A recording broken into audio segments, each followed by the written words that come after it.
Okay, so today we are doing our second day of notes for the prehistoric era, and we're going to talk about how they switched from hunting and gathering to agriculture. So, for the bell work today, I want you to come up with two things that would be an advantage to you if you were living as a hunter and gatherer, and two things that might be a disadvantage and why you might want to switch over to agriculture. When you get done writing or typing, if you remember, if you type, you have to put information from the presentation that is not written down. If you are writing and then are just going to take pictures of that to turn in, you just have to write what's on this slide, or for the bell work, just come up with two advantages, two disadvantages. Then pause it, and when you're ready to go to the next slide, go ahead. Okay, so the objective today is to analyze changes in the way of life that were caused by the Neolithic Revolution. The Paleolithic era was the very first era. It literally means Stone Age, okay? Neolithic is the new Stone Age. So that should tell you a little bit about each of the situations right off the bat.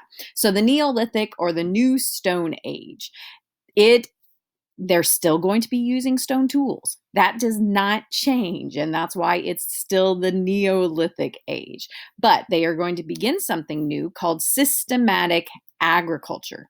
Systematic agriculture is keeping animals, the domestication of animals, so that you can keep them on your own property, you can train them, and so on and so forth.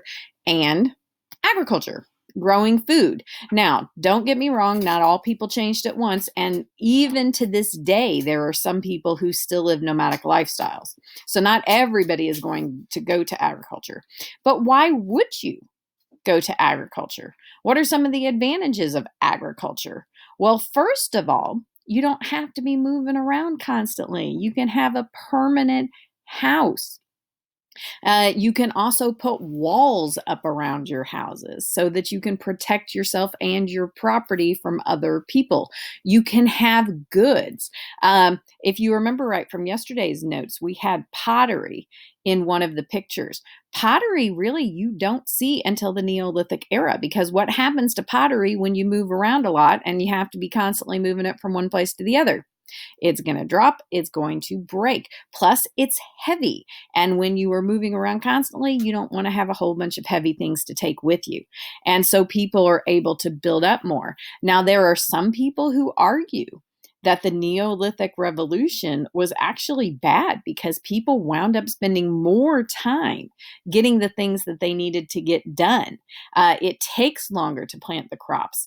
It takes longer to make sure that they are weeded and things like that than just simply going out hunting for your food or gathering your food and coming back. So why did people switch? Well, like I said, I think part of it is that they got to have more stuff and be able to stay in one place. Some people argue that the population was getting too great, that it put too much pressure on resources without switching to agriculture. So, anyway, because people are able to stay in one place, it's going to lead to farming villages. Like, this is pronounced Çatalhöyük. Çatalhöyük is the largest of the farming villages that we have found in the Neolithic era, and it's found in present day Turkey. Now, if you look at this, I'm going to make this a little bigger here for just a second so that you guys can see it. If you look at this village, there are no doors on the houses. Why are there no doors on the houses? Think about it for a second. It's all about protection. What they did is they built their walls into the houses. So how do you get into the houses? Well, all of these people, do you see these windows up here? What you would do is you would put a ladder on that window and put it down to allow people to come up. That means that any other time, if you didn't want somebody to be able to enter, you would take the ladders out. You're totally safe. So how do you get from one place to the other when you're in town? You walk on top of the buildings. Totally different situation. And today, walls aren't even good, because they don't do any good. Because how are people usually attacked nowadays? They're usually attacked from the air. But back then, walls were very important. This is going to end now, so I will have part 2